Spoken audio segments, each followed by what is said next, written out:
এই মুহূর্তে আমার পাশে যিনি দাঁড়িয়ে আছেন সে হচ্ছে বিশিষ্ট সাংবাদিক মনিরুজ্জামান মনির ভাই এবং সাবেক কাউন্সিলর ছিলেন এই নলছিটি পৌরসভার। শহীদ ওসমান হাদির স্মৃতিচারণ করবেন। তো এখন আসি নলছিটি শহীদ ওসমান হাদি লঞ্চঘাট আসি। তো এখন মনির ভাইয়ের কাছে সরাসরি চলে যাচ্ছি। আসসালামু আলাইকুম মনির ভাই। ওয়ালাইকুম আসসালাম, ধন্যবাদ আপনাদের। আমি প্রথমেই শহীদ বীর ওসমান হাদির রুহের আত্মার মাগফিরাত কামনা করি। আল্লাহ পাক তাকে যেন শহীদি মর্যাদা দান করেন, আমিন। তো শহীদ ওসমান হাদি তিনি আমাদের বাংলাদেশের একটি রত্ন। বাংলাদেশে আধিপত্যবাদ বিরোধী আন্দোলনে, জুলাই আন্দোলনের অগ্রভাগে থেকে যে নেতৃত্ব দিয়েছেন, সেই অমর যুবক যে আজকে ক্ষণজন্মা পুরুষ, তার কিন্তু জন্মস্থান আমি আমাদের ঝালকাঠি জেলার নলছিটি শহরে। আপনারা জানেন যে 1993 সনের 30শে জুন নলছিটি সুগন্ধা নদীর তীর ঘেঁষে সেই হিজবুল্লাহ নিকেতনে ওসমান গনি ওরফে ওসমান হাদি তিনি সেখানে জন্মলাভ করেন। তাদের যে বসতঘরটি সেটি সুগন্ধা নদীতে গ্রাস করে নিয়ে যাওয়ার পর তার পিতা নলছিটি শহরের খাসমহল এলাকায় তিনি সেখানে বসতি স্থাপন করেন, জমি ক্রয় করে সেখানে টিনের দোতলায় একটি ঘর নির্মাণ করেন। সেই ঘরটি এখনও কিন্তু আপনারা সেখানেই তার পরিবারবর্গ বসবাস করছেন। এবং সর্বশেষ ওসমান বিন হাদি যে গত 22শে অক্টোবর আমাদের নলছিটিতে তার স্ত্রী সন্তান নিয়ে যখন বেড়াতে আসছিলেন, সেই কিন্তু তার শেষ স্মৃতি নলছিটিতে তিনি 22শে অক্টোবর এসে গেছেন। এবং আমার খুব কষ্ট লাগে, আমার খুব কান্না পায় যে তিনি সেই 23শে অক্টোবর আমাকে সাংবাদিক হিসাবে সর্বশেষ একজন সাংবাদিক আমি যার কাছে সাক্ষাৎকারটি দিয়েছিলেন, যে সাক্ষাৎকারটি ইতিমধ্যে দেশ বিদেশে বিভিন্ন জায়গায় যে ভাইরাল হয়ে গেছে।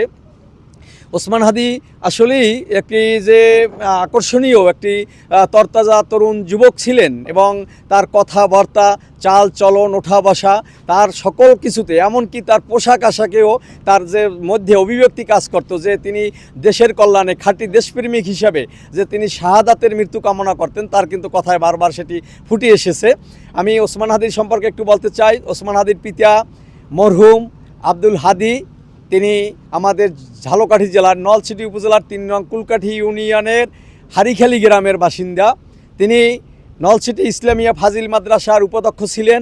সেই সুবাদেই তিনি নলছিটি শহরে বসবাস করতেন। ওসমান হাদিরা মোট 3 ভাই 3 বোন। ওসমান হাদি সবার ছোট।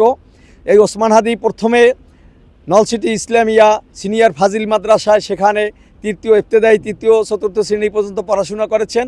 এরপরে নেসারাবাদে তিনি ঐতিহাসিক নেসারাবাদ কামিল মাদ্রাসায় সেখানে তিনি ইবতেদায়ী 5ম শ্রেণী, দাখিল 8ম শ্রেণী, দাখিলে সারা বাংলাদেশের মধ্যে মাদ্রাসা বোর্ডে 1ম স্থান অধিকার করেছেন। আলিমে তিনি 2য় স্থান অধিকার করেছেন। এরপরে তিনি ঢাকা বিশ্ববিদ্যালয়ে তিনি সেখানে ভর্তি হয়ে অনার্স কমপ্লিট করেন, মাস্টার্স কমপ্লিট করেন। তারপরে তিনি একটি বেসরকারি ঢাকায় একটি বেসরকারি বিশ্ববিদ্যালয়ে তিনি শিক্ষকতার করতেন। সেখানে এই অবস্থার ভিতরেই তিনি কিন্তু যখন ছাত্র অবস্থায় তিনি আন্দোলন সংগ্রামে ঝাঁপিয়ে পড়েছেন, ন্যায়ের পক্ষে, ইনসাফের পক্ষে কথা বলেছেন, বাংলাদেশের চাঁদাবাজি, অন্যায়, অনিয়ম, দুর্নীতির বিরুদ্ধে কথা বলেছেন। তিনি তার জীবনটাই মাত্র 32 বছরের জীবন। সেই 32 বছরের জীবনে তিনি যা কিছু করেছেন, কিন্তু একজন খাঁটি দেশপ্রেমিক হিসাবে তিনি বাংলাদেশের প্রতিটা মানুষের হৃদয়ে কিন্তু নাড়া দিয়ে গেছেন যে স্বাধীনভাবে মাথা উঁচু করে আধিপত্যবাদের বিরুদ্ধে কথা বলতে হবে। যে যখনই এই দেশটি পরিচালনা করেছে তখনই কিন্তু সে আধিপত্যবাদ বিস্তার করেছে। এই দেশের উপরে অন্য একটি দেশ এখানে কিন্তু তারা প্রভাব বিস্তার করত, এখানে শাসকদের উপরে প্রভাব বিস্তার করত, যার কারণে এই দেশের মানুষ আমরা স্বাধীনভাবে কথা বলতে পারতাম না, আমরা স্বাধীনভাবে মত প্রকাশ করতে পারতাম না। সেটার বিরুদ্ধে কিন্তু এই ওসমান হাদি কথা বলে গেছেন যে যাতে আমরা স্বাধীনভাবে মানুষ তার অধিকার নিয়ে বাঁচতে পারে, সেই ব্যাপারেই কিন্তু আন্দোলন সংগ্রাম করে গেছেন ওসমান হাদি। তিনি আজকে প্রতিটি মানুষের মাঝে তিনি জাগ্রত আছেন।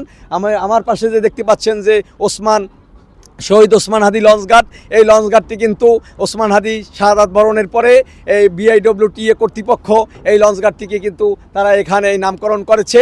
আমরা আশা করব যে এই শুধুমাত্র সামান্য একটি লঞ্চঘাটের নামকরণ করেই কিন্তু আমরা আমার ঝালকাঠিবাসী, বিশেষ করে আমরা নলছিটিবাসী কিন্তু আমরা এতে সন্তুষ্ট নয়।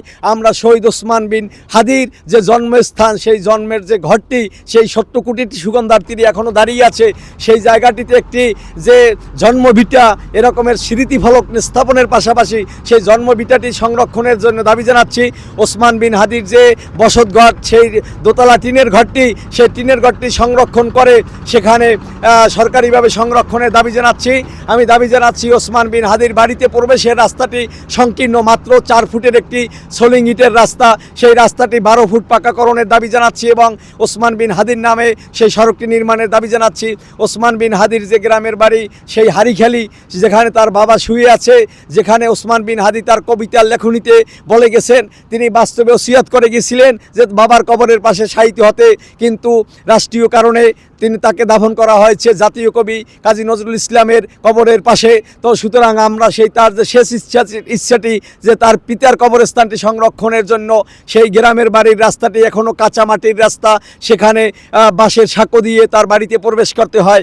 আমরা সরকারের কাছে দাবি জানাবো এই স্থাপনাগুলো করার পাশাপাশি ওসমান বিন হাদি, আমি আপনাদের দেখাই যে এই পিছনে এই সুগন্ধা নদীতে তিনি গোসল করতেন, এই যে এখানে বসে তিনি সর্বশেষ এই যে আমার সামনে উঁচু জায়গাটি দেখা যাচ্ছে, ওখানে বসে কিন্তু তিনি আমরা বানানো এবং জাম্বুরা বানানো খেয়ে গেছেন। গত 23শে অক্টোবর সেই তিনি আমরা বানানো এবং জাম্বুরা বানানো খাওয়ার পরে সুগন্ধা নদীতে গোসল করেছেন। এই সুগন্ধা নদীর চর আছে সরকারি জমি, এই সরকারি জমিতে একটি নলছিটিতে আমরা আশা করব একটি ভালো মানের, উন্নত মানের একটি পার্ক যাতে নির্মিত হয়, একটি শিশু পার্ক যাতে নির্মিত হয়, আমরা সেইটি সরকারের কাছে দাবি জানাবো। আমাদের নলছিটিতে বাংলাদেশের দ্বিতীয় প্রাচীন পৌরসভা হওয়া সত্ত্বেও আমাদের নলছিটিতে কিন্তু কোনো স্টেডিয়াম নাই। আমরা আশা করব ওসমান হাদির নামে একটি স্টেডিয়াম নির্মাণ করার জন্য। আমরা আশা করব নলছিটিতে একটি কারিগরি শিক্ষা প্রতিষ্ঠান নাই, আমরা আশা করব যাতে একটি কারিগরি ওসমান হাদি কারিগরি এখানে শিক্ষা প্রতিষ্ঠান নির্মাণ করা হয়, সেটি আমরা দাবি করব সরকারের কাছে। আমরা ওসমান হাদির স্মৃতি সংরক্ষণের জন্য আমাদের নলছিটিতে একটি ওসমান হাদির স্মৃতি জাদুঘর, যে ওসমান হাদির অনেক কবিতার বই, লেখনী, বিভিন্ন রকমের প্রবন্ধ, যত ওসমান হাদির স্মৃতি আছে সেই স্মৃতি জাদুঘরে সংরক্ষণের জন্য আমি দাবি জানাচ্ছি।